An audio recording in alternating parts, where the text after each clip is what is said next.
Hello hello hello hello hello hello. चलिए।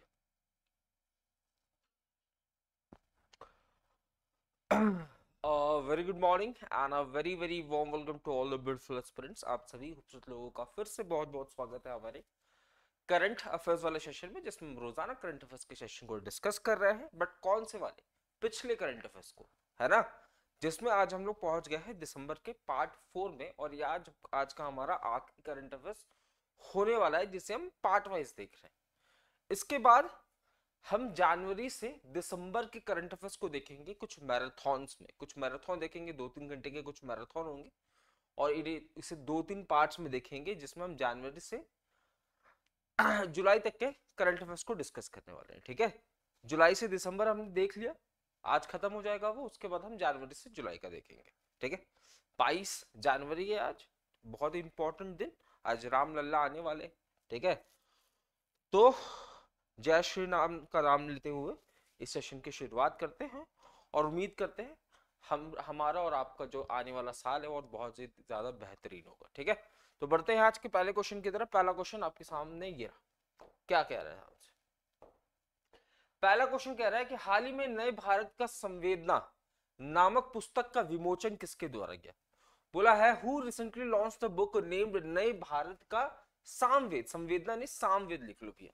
नए भारत का सामवेद नामक किताब जो है, इसको लॉन्च किसने किया है बच्चा? याद रखना, इसको लॉन्च किया है रामनाथ कोविंद जी ने। रामनाथ कोविंद जी के द्वारा इसको लॉन्च किया गया है।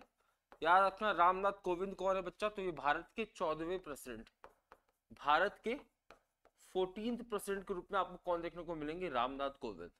याद रखना, ये उत्तर प्रदेश से बिलोंग करते हैं, है ना? और इनके द्वारा एक किताब को लॉन्च किया गया है, भारत का सामवेद, नए भारत का सामवेद। ये है क्या एक्चुअल में? तो ये बेसिकली स्पीचेस है ना? ये स्पीचेस है। स्पीचेस है, किसके स्पीचेस है बच्चा? नरेंद्र मोदी जी के। नरेंद्र मोदी जी की जितने भी स्पीचेस हैं उनका एक कंपाइलेशन। क्या है? कंपाइलेशन। तो नए भारत का सामवेद, इसको हाल ही में रिलीज किया गया है, लॉन्च किया गया है। किसके द्वारा? रामनाथ कोविंद जी के द्वारा, हमारे पूर्व राष्ट्रपति। क्या है इस किताब में भैया? इस नॉवल में बेसिकली क्या है? तो एक स्पीचेस है। किसके? तो नरेंद्र मोदी जी के। नरेंद्र मोदी जी के स्पीचेस। पूछा है four stars of destiny is the autobiography of which of the following? किसका ऑटोबायोग्राफी है? जल्दी बताओ। फोर स्टार्स ऑफ डेस्टिनी, याद रखना, M M Naravane. M M Naravane ji, ये कौन है बच्चा? तो एम एम नारवानी जो है, ये आर्मी के पूर्व हेड रह चुके हैं, है ना? पूर्व हेड ऑफ आर्मी, पूर्व head of army, head of army. क्या पूर्व चीफ ऑफ आर्मी आप इन्हें कह सकते हो। एम एम नारवानी जी की ऑटोबायोग्राफी का नाम क्या हो जाएगा? Four stars of destiny. Present में भैया आर्मी की चीफ कौन है? प्रेजेंट में चीफ कौन हो जाएंगे? जनरल मनोज पांडे। जनरल मनोज पांडे। तो आर्मी के पूर्व चीफ जिनका नाम है एम एम मारवाने, ठीक है, इनकी ऑटोबायोग्राफी का नाम क्या हो जाएगा? Four stars of destiny. क्या नाम होने वाला है? Four stars of destiny. अगला प्रश्न आगे पूछा है who is appointed as senior air staff officer of Indian Air Force Western Air Force Command. IAF के पश्चिमी आईएफ में कहां पे किसकी अपॉइंटमेंट हुई है बच्चा? तो याद रखना, प्रवीण प्रवीण केशव वोहरा जी की नियुक्ति हुई है। किसकी नियुक्ति हुई है? प्रवीण केशव वोहरा। प्रवीण केशव वोहरा जी की यहां पे नियुक्ति हुई है। आगे पूछा है रवि गुप्ता को भैया किस राज्य का डीजीपी बनाया गया? रवि गुप्ता को याद रखना बच्चा, तेलंगाना राज्य का, तेलंगाना राज्य का डीजीपी बनाया गया। रवि गुप्ता को भैया नया डीजीपी बनाया गया है, डायरेक्टर जनरल ऑफ पुलिस। जय श्री राम भैया। ठीक है, कहां का? तो तेलंगाना राज्य का नया डीजीपी के रूप में आपको रवि गुप्ता जी देखने को मिलेंगे। उसके बाद पूछा है भारतीय दिवाला एवं दिवालियेपन बोर्ड के कार्यकारी निदेशक के रूप में किसकी नियुक्ति है? ठीक है, इंसॉल्वेंसी एंड बैंकरप्सी, जब कोई कंपनी जो है लोन्स के अमाउंट नहीं चुका पाते तो उसको बैंकरप्ट घोषित कर दिया जाता है, दिवालिया घोषित कर दिया जाता है। ठीक है, तो भैया बोला है कि जो इंसॉल्वेंसी या बैंकरप्सी बोर्ड ऑफ इंडिया है, इसके एग्जीक्यूटिव डायरेक्टर के रूप में भैया किसकी नियुक्ति हुई है, तो याद रखना जितेश जॉन जी की। किसकी नियुक्ति हुई है, जितेश जॉन की नियुक्ति है। जितेश जॉन जी जो है प्यारे बच्चों, ये आपको एग्जीक्यूटिव हेड के रूप में देखने को मिलेंगे। किसके बच्चा, तो insolvency and bankruptcy board of India, IBBI, insolvency and bankruptcy board of India. पूछा है बीबीसी के नए चेयरमैन कौन बने हैं बच्चा, तो बीबीसी के नए चेयरमैन कौन बने हैं, ये कहां का हो जाएगा, यूके का हो जाएगा। और इसके नए चेयरमैन के रूप में आपको शमीर शाह देखने को मिलेंगे। शमीर शाह, लगभग 40 साल का इनको एक्सपीरियंस है टीवी इंडस्ट्री का, 40 साल का एक्सपीरियंस इनको लगभग टीवी इंडस्ट्री का। ठीक है, और इसके हेड के रूप में आपको शमीर शाह जी देखने को मिलेंगे। कौन, शमीर शाह जी। अगला प्रश्न पूछ रहा है, डैश को हाल ही में निजी कानून के एकीकरण के लिए अंतरराष्ट्रीय संस्थान यूनिड्रॉइड की गवर्निंग काउंसिल के लिए चुना गया है। भैया जल्दी बताओ किसको चुना गया, तो देखो याद रखना किसको चुना गया है, उमा शंकर जी को चुना गया। किसको चुना गया है, उमा शंकर जी को यहां पे चुना गया है। ये जो चुनाव हुआ था बच्चा, कहां हुआ था, ये जो चुनाव है ये कहां हुआ था, रोम इटली के अंदर। ये जो चुनाव है बच्चा ये कहां हुआ था, रोम इटली के अंदर। किसका चुनाव है, निजी कानून के एकीकरण के लिए अंतरराष्ट्रीय संस्थान, निजी कानून के एकीकरण के लिए, है ना, एकीकरण के लिए बच्चा राष्ट्रीय संस्थान। जय श्री राम भैया, सभी को जय श्री राम, फटाफट से। ठीक है, आ जाओ।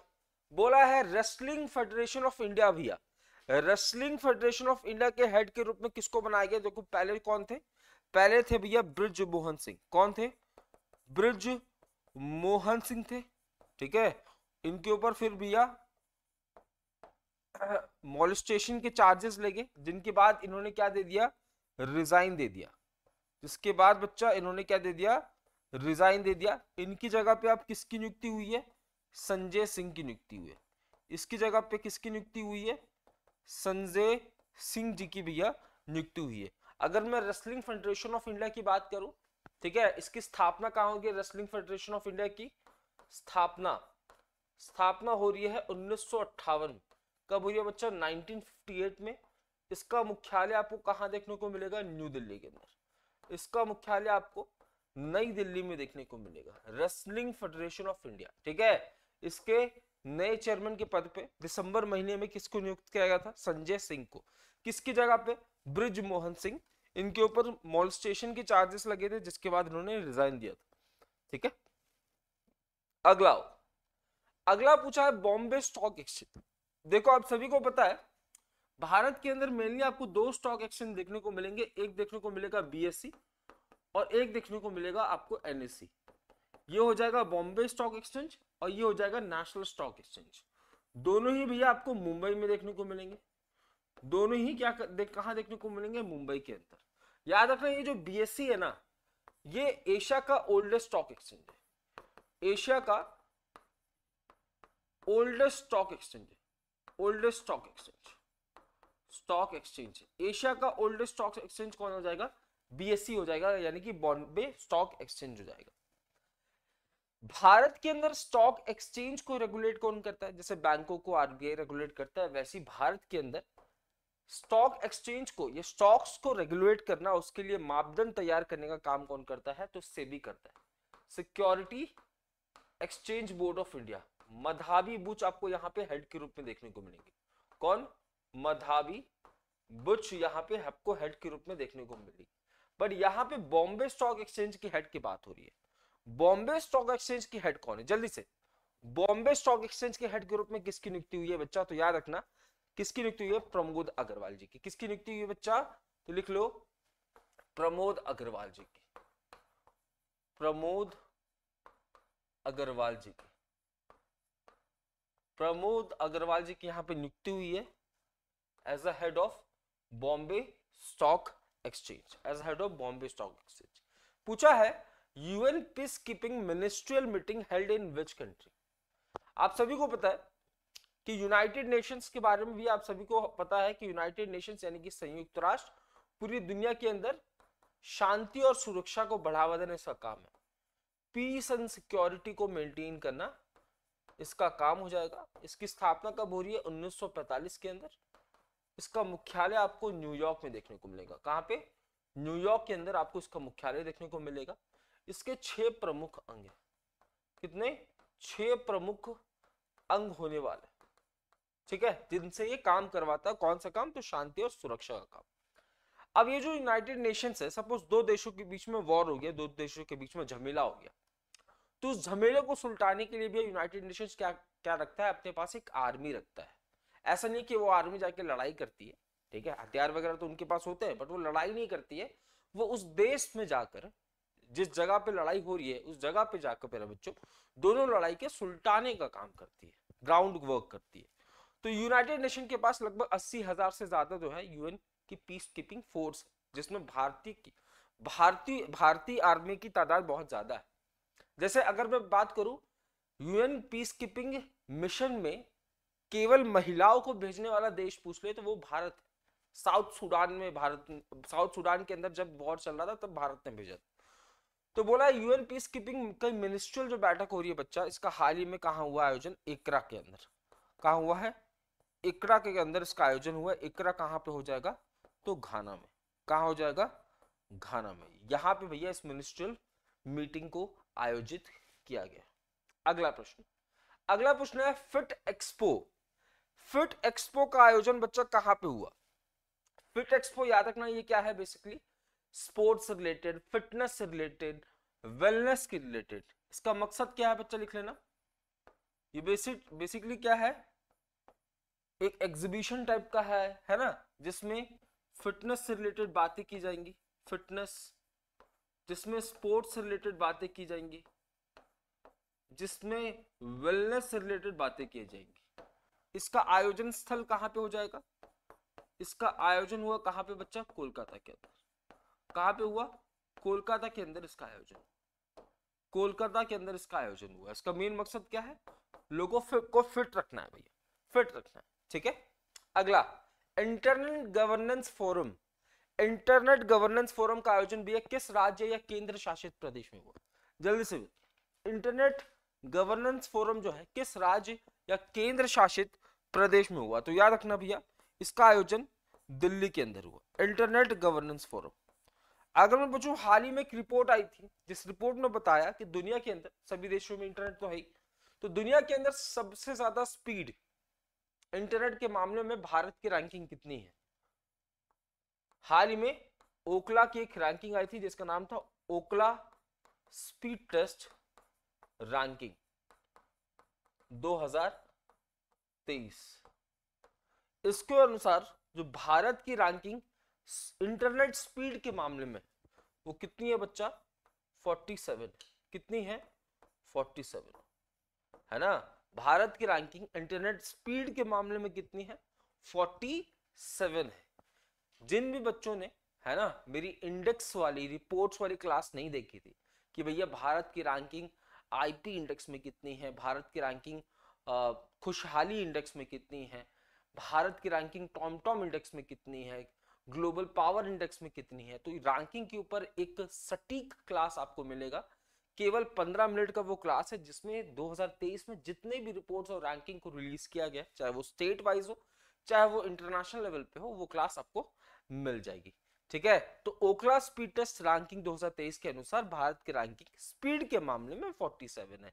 बट यहाँ पे क्या पूछा? इंटरनेट गवर्नेंस फोरम का आयोजन किस राज्य केंद्र शासित प्रदेश में हो रहा है? तो ये भैया नई दिल्ली के अंदर आयोजन हुआ। आगे पूछा है 59th fertiliser association of India annual seminar 2023 held in which state union. तो याद रखना इसका भी आयोजन कहां पे हुआ है? दिल्ली के अंदर। फर्टिलाइजर शब्द आया है तो मुझे एक बार बताओ कि दुनिया का पहला world's first nano DAP plant को कहां पे इनॉग्रेट किया गया है? तो हाल ही में बच्चा इसको इनॉग्रेट किया गया है गांधीनगर गुजरात के अंदर। दुनिया का पहला nano DAP urea plant Gandhinagar Gujarat के अंदर अमित शाह जी के द्वारा यहाँ पे इनॉग्रेट किया गया, ठीक है। तो ये भी क्वेश्चन इंपॉर्टेंट है। आगे पूछा है बच्चा, who hosted annual GPAI global, GPI का मतलब हो जाएगा global partnership on artificial intelligence, global partnership on artificial intelligence, global partnership on artificial intelligence, इसका मतलब होने वाला है। इसकी जो बैठक हुई है बच्चा, इसका आयोजन कहाँ पे हुआ है, ये क्वेश्चन पूछा है। तो इसका आयोजन हुआ है भारत के अंदर, भारत ने भैया इसको आयोजित किया है, ठीक है। भारत में इसका आयोजन कहाँ हुआ है, दिल्ली के अंदर। ये जो जीपीआई है, इसको लॉन्च कब किया गया था बच्चा, याद रखना। ये जो जीपीआई है, ये बनाया कब गया था, 2020 में। इसमें आपको 15 मेंबर कंट्रीज देखने को मिलेंगी। कितनी, 15 मेंबर कंट्रीज आपको देखने को मिलेंगी। Global partnership on artificial intelligence, artificial intelligence के ऊपर पार्टनरशिप, कृत्रिम बुद्धिमत्ता के ऊपर पार्टनरशिप। अच्छा, मैं अगर पूछूं आपको, आर्टिफिशियल इंटेलिजेंस पे जो सेफ्टी समिट है, सेफ्टी समिट, इसका आयोजन कहाँ किया गया, फटाफट से बताओ। आर्टिफिशियल इंटेलिजेंस के ऊपर पहला सेफ्टी समिट, पहला safety summit on artificial intelligence, इसका आयोजन कहां पे किया, फटाफट से बताओ। देखिए जरा कौन बताता। आर्टिफिशियल इंटेलिजेंस के ऊपर पहला सेफ्टी समिट का आयोजन फटाफट कहां हुआ था बच्चा, लिख लो। कहां हुआ था, वेल्स के अंदर। कहां हुआ था, वेल्स, यानी कि यूके के अंदर इसका आयोजन हुआ था, यूके के अंदर इसका आयोजन हुआ था, ठीक है। अगला प्रश्न, अगला पूछ रहा है, किस राज्य सरकार और NDDB, national dairy development board, लिख लो, नेशनल डेयरी डेवलपमेंट बोर्ड। अच्छा बताओ जरा, भारत जो है, भारत मिल्क प्रोडक्शन के मामले में कौन से रैंक पे है, तो भारत मिल्क प्रोडक्शन के मामले में पहले स्थान पे। याद रखना, भारत जो है मिल्क प्रोडक्शन के मामले में पहले स्थान पे, और सबसे ज्यादा खपत भी हम ही करते हैं, है ना। इतना खपत करते हैं, सपोज हमारे यहाँ पे 100 लीटर दूध अगर निकलता है, हमारे यहाँ पे अगर 100 लीटर दूध निकलता है, तो हमारी खपत कितनी है, 120 लीटर की है। यानी कि भैया हम दूध को इंपोर्ट कर रहे हैं, इतनी ज्यादा हमारी दूध की खपत है, या दूध से बनने वाली चीजों की खपत है, कि हम दूध को क्या करते हैं, इंपोर्ट करते हैं। अब बोला है किस राज्य सरकार ने नेशनल डेयरी डेवलपमेंट बोर्ड के साथ भैया, उनके यहाँ पे डेयरी डेवलपमेंट के लिए एक एमओयू को साइन किया है, या एक गठबंधन को साइन किया है। तो याद रखना, ये राज्य कौन सा होने वाला है, असम। कौन सा राज्य होने वाला भैया, असम। असम ने हाल ही में एनडीडीबी के साथ एक मेमोरेंडम ऑफ अंडरस्टैंडिंग पे साइन किया, जहां पे ये लोग अपने यहाँ पे डेयरी इंडस्ट्री को बढ़ावा देंगे। आगे पूछा है, Indian government recently signed a MOU with whom to improve roads in Madhya Pradesh. हाल ही में भारत सरकार ने मध्य प्रदेश के अंदर रोड्स को दुरुस्त करने के लिए किसके साथ, किसके साथ भैया एक मेमोरेंडम ऑफ अंडरस्टैंडिंग को साइन किया। तो याद रखना, $160 मिलियन, $166 मिलियन की एक एमओयू साइन की गई है, भारत और किसके बीच में, तो भारत और एशियन डेवलपमेंट बैंक के बीच में।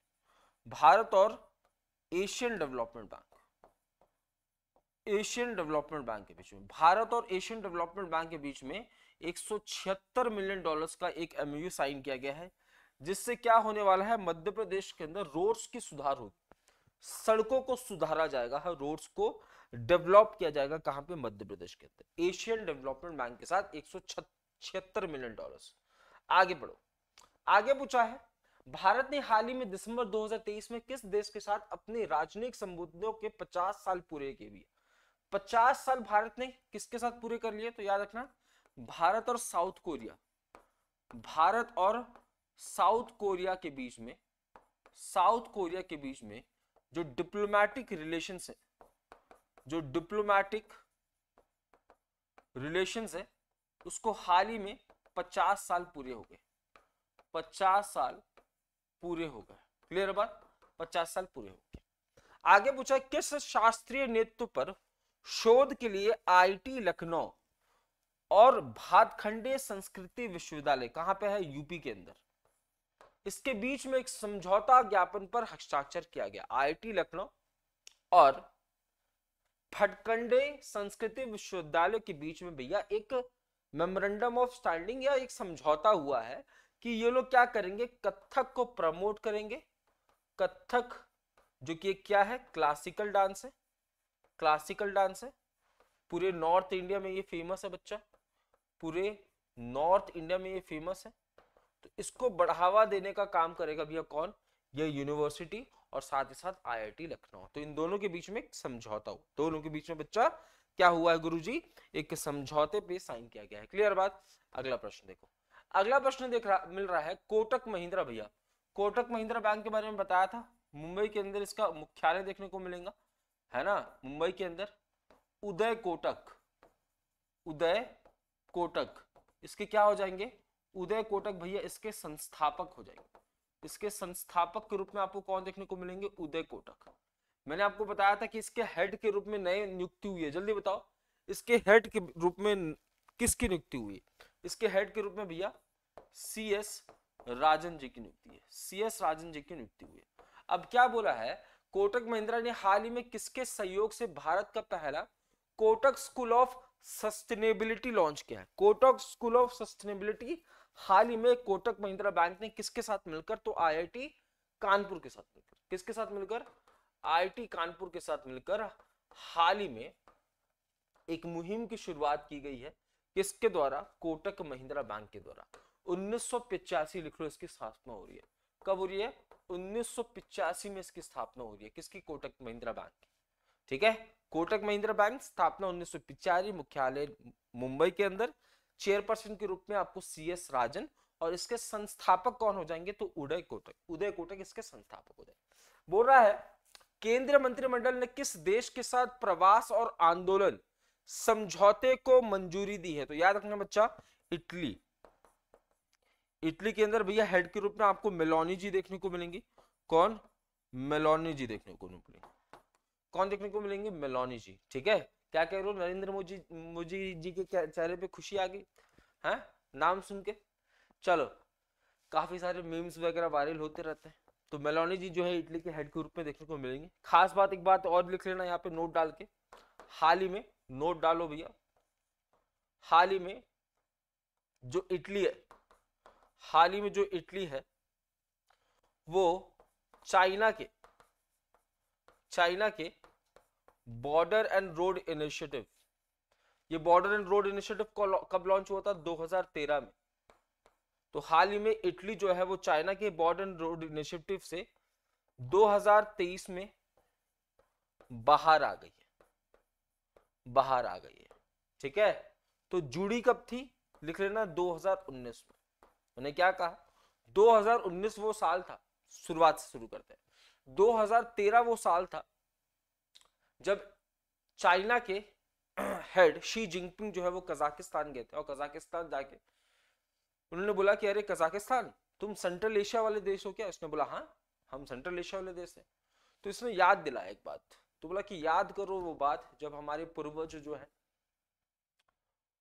हमारे पूर्वज जो है वो हमारे यहाँ से सिल्क लेके आते थे और आपके यहाँ पे और यूरोपियन देशों में बेचा करते थे। कजाकिस्तान ने बोला बिल्कुल गुरुजी ऐसा हुआ करता था, पर उस समय तो मैं यूएसएसआर का पार्ट था, पर हुआ करता था।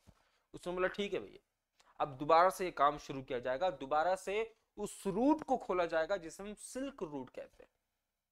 सिल्क रूट वो रूट है भैया जो चाइना को यूरोपियन देशों से सेंट्रल एशियन कंट्री से कनेक्ट करती है। जिसके बाद 2013 में एक चाइना ने एक दिमाग लगाया, बॉर्डर रोड इनिशिएटिव को लॉन्च किया, और जिसका मेन मकसद क्या था, सिल्क रूट को रिवाइव करना, उस रास्तों को रिवाइव करना जिस रास्तों पे उसके पूर्वज जो है वो काम करते थे, ट्रेड करते थे। अब रास्तों को बनाना है बच्चा, तो रास्ते कौन से, सड़क वाला रास्ते, रेलवे लिंक को बनाया जाएगा, पोर्ट्स को बनाया जाएगा, एयरपोर्ट्स को बनाया जाएगा अलग अलग देशों में। बट ऐसा नहीं होता है कि देखो कभी भी कोई देश, अब जैसे भी हमने देखा कि मध्य प्रदेश के अंदर Asian development bank 176 million dollar जो है पैसा लगाएगी, तो इसके लिए आपको क्या लगता है, इसके लिए हमें पैसे वापस नहीं करने पड़े, हमें 176 मिलियन डॉलर्स के साथ उसके ऊपर लगा हुआ इंटरेस्ट भी वापस करना पड़ेगा।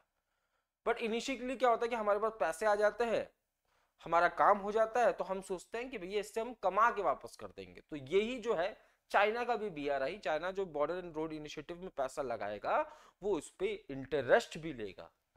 ठीक है, तो एक बात और याद रख लेना, इटली जो है ये चाइना के बॉर्डर एंड रोड इनिशिएटिव जो कि 2013 में लॉन्च हुआ था, इससे जुड़ता है 2019 में। बट इटली को लगता है कि यार मैं इकलौता G7 देश हूं जो इसका मेंबर है, इकलौता हूं, इसलिए भी ये हो सकता है कि G7 के बाकी देश मुझसे चिढ़ जाए।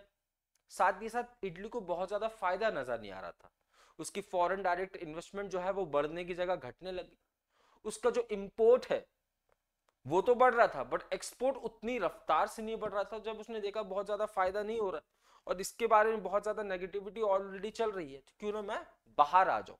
ठीक है, तो चाइना जो है ऑलरेडी बाहर आ गया 2023 में, इटली जो है वो बाहर आ गया। अगला, Parvati Kalisindh Chambal link project is agreement between Rajasthan है। भैया जल्दी बताओ ये किसके किसके बीच में? तो याद रखना, पार्वती कलसी नंद चंबल लिंक प्रोजेक्ट जो है ये राजस्थान और मध्य प्रदेश के बीच में। किसके किसके बीच में? राजस्थान और मध्य प्रदेश के बीच। आगे पूछा है IIT गुवाहाटी ने किस राज्य की आरोहण योजना के साथ सहयोग किया है? आरोहण योजना भी अभी है, बस जल्दी बताओ आरोहण योजना क्या हो जाए, किसका हो जाएगा बच्चा? तो याद रखना आरोहण योजना जो है, ये जो योजना है असम का योजना है, असम का योजना है। इसमें अंदर क्या किया जाएगा? इसके अंदर जो स्टेम सब्जेक्ट्स होते हैं, स्टेम सब्जेक्ट्स, आपने काफी बार ये नाम सुना होगा स्टेम सब्जेक्ट्स। स्टेम सब्जेक्ट्स का मतलब होता है भैया, एस का मतलब होता है साइंस, बच्चों को साइंस पे बढ़ा देना। टी होता है टेक्नोलॉजी पे बढ़ावा देना, टेक्नोलॉजी पे बढ़ावा देना। ई का मतलब होता है इंजीनियरिंग और एम का मतलब होता है मैथ्स। तो असम के अंदर एक योजना की शुरुआत हुई है जिसका नाम है आरोहण योजना। आरोहण योजना के अंदर भैया असम के अंदर बच्चे जो है वो क्या करेंगे, इन सब्जेक्ट्स पे महारथी बनने का कोशिश करेंगे। ठीक है, 9 से 12वीं तक के बच्चों को यहाँ पे ये आरोहण योजना लागू की जा रही है, किसकी मदद से? IIT गुवाहाटी की मदद से। अगला प्रश्न, ULFA and Assam at which, बोल रहा है पीस अकॉर्ड जो है ये साइन किया गया। उल्फा क्या है बच्चा? तो ये एक मिलिट्री ग्रुप है, कहाँ की? असम की। इन दोनों के बीच में भी काफी समय से जो है वायलेंस चल रहा था, जिसके बाद इनके ऊपर एक पीस की बैठक होती है, और ये बैठक कहाँ पे होती है? नई दिल्ली के अंदर, न्यू दिल्ली के अंदर एक पीस मीटिंग को साइन किया जाता है। सशस्त्र बलों में ADC के रूप में भारत की पहली महिला किसे नियुक्त किया गया? First women in India from arm forces as ADC भी है, जल्दी बताओ पहली महिला ADC कौन हो जाएंगी? मनीषा पाधी हो जाएंगी। कौन हो जाएंगे बच्चा? मनीषा पाधी जी, मनीषा पाधी जी। अगला क्वेश्चन, अगला पूछा है new vice chief of naval staff, new vice chief of naval staff के रूप में किसकी नियुक्ति हुई है बच्चा? तो याद रखना दिनेश त्रिपाठी जी की। किसकी नियुक्ति हुई है? दिनेश त्रिपाठी जी की नियुक्ति, दिनेश त्रिपाठी जी की।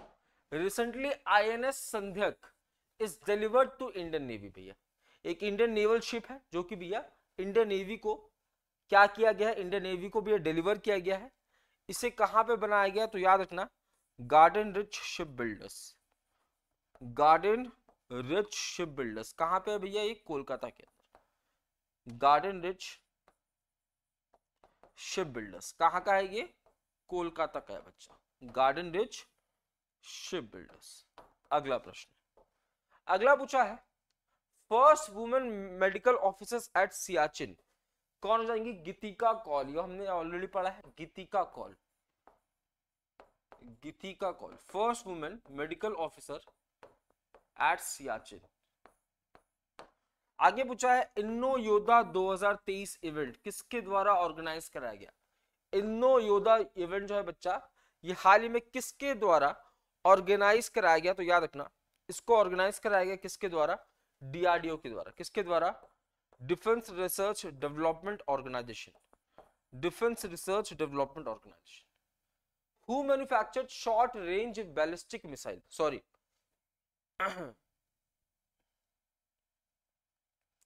इंडो योद्धा भैया याद रखना ये आपका किसके द्वारा है भैया? आर्मी के द्वारा, आर्मी के द्वारा। ठीक है, आर्मी के द्वारा। उसके बाद who manufactured short range ballistic missile Agni 1, short range ballistic missile Agni one भी याद रखना डीआरडीओ के द्वारा, defence research development organisation.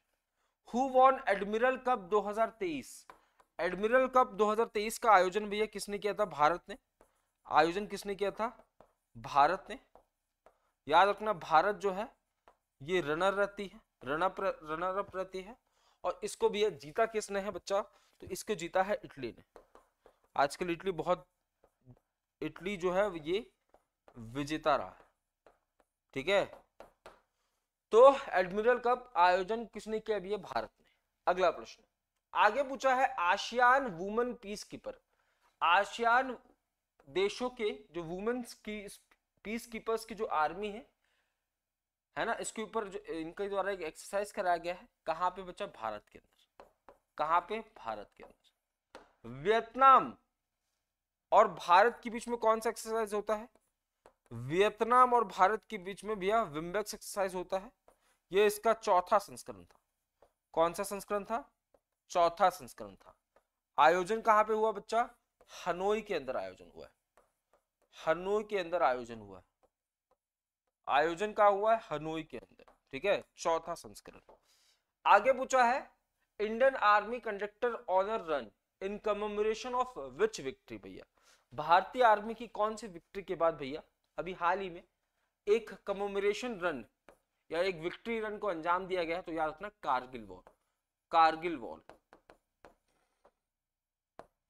Who conducted biannual exercise प्रस्थान?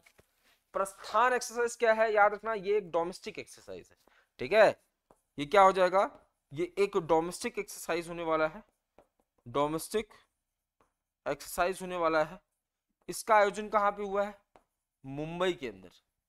कौन कंडक्ट करा रहा है बच्चा? Indian navy.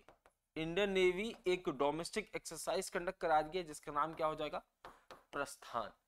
क्या होने वाला है? प्रस्थान इस एक्सरसाइज का नाम होने वाला है, ठीक है, जो कि एक डोमेस्टिक एक्सरसाइज।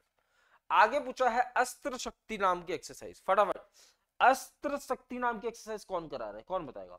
अस्त्र शक्ति नाम की एक्सरसाइज बच्चा ये इंडियन एयरफोर्स की डोमेस्टिक एक्सरसाइज हो जाएगी। याद रखना इंडियन एयरफोर्स की डोमेस्टिक एक्सरसाइज। इंडियन एयरफोर्स की डोमेस्टिक एक्सरसाइज। इंडियन एयरफोर्स की डोमेस्टिक एक्सरसाइज। तलिया एंड नजीर क्या है? क्रूज मिसाइल है। किस देश का बच्चा? याद रखना ईरान का। किस देश का? ईरान का। तलिया का बच्चा रेंज कितना है? 1000 किलोमीटर। 1000 किलोमीटर। नसीर का रेंज है बच्चा 100 किलोमीटर, ठीक है। तलिया का रेंज है 1000 किलोमीटर और इसका 100 किलोमीटर। आगे who has launch tech training programme for the arm forces? जो हमारी इंडियन आर्म फोर्सेस है जिसमें नेवी, एयरफोर्स, आर्मी है, ठीक है, इसके लिए टेक्नोलॉजी ट्रेनिंग की जो प्रोग्राम है ये कौन शुरू कर रहा है बच्चा? गुवाहाटी।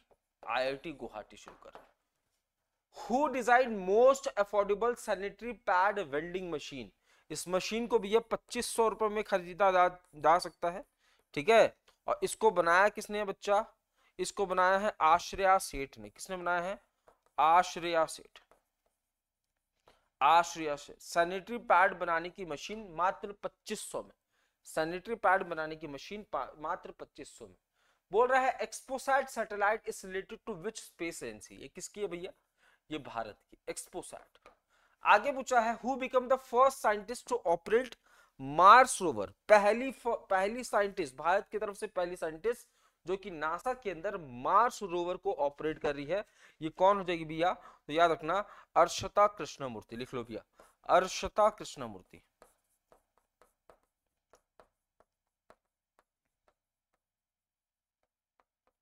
अर्शता कृष्णमूर्ति, ठीक है। अगला अगले पूछा है जुक्यू 2 रॉकेट भैया हाल ही में लॉन्च किया गया है। किसके द्वारा?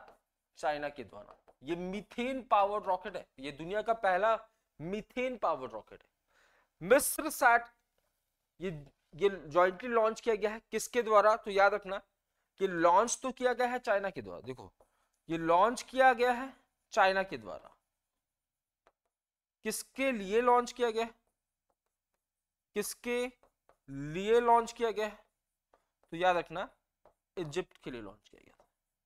इजिप्ट के हेड के रूप में आपको अब्दुल फतेह अल सीसी देखने को मिलेंगे। कौन? अब्दुल फतेह अल सीसी आपको इजिप्ट के हेड के रूप में देखने को मिलेंगे। ठीक है, तो यहां तक आज के सेशन को रखते हैं, मिलते हैं कल। अब हमारा जुलाई से लेकर दिसंबर तक का करंट अफेयर जो ये पूरा हो चुका है। मैं उम्मीद करता हूं कि अगर जनवरी से सॉरी जुलाई से दिसंबर के बीच में अगर कोई क्वेश्चन पूछेगा तो वो इन्हीं लगभग हमने 1000 क्वेश्चंस देखे हैं। ठीक है, 1000 क्वेश्चन लगभग हमने 14-15 लेक्चर्स में देखे। अब हम लोग शुरुआत करेंगे जनवरी से जुलाई तक के करंट अफेयर्स को, जिसे हम मैराथन्स में देखेंगे, 2-2 घंटे के मैराथन्स में देखेंगे। ठीक है, और शाम को जो हमारे रेगुलर बेसिस पे क्लास चलता है 5:30 बजे, वो रेगुलर बेसिस पे चलता रहेगा स्टार्टिंग जीके का। ठीक है, तो ये आज का सेशन मैं यहीं तक रखता हूँ। मिलते हैं कल करंट अफेयर्स के अपने अगले पड़ाव में। तब तक अपना ध्यान रखें। जय हिंद, जय भारत।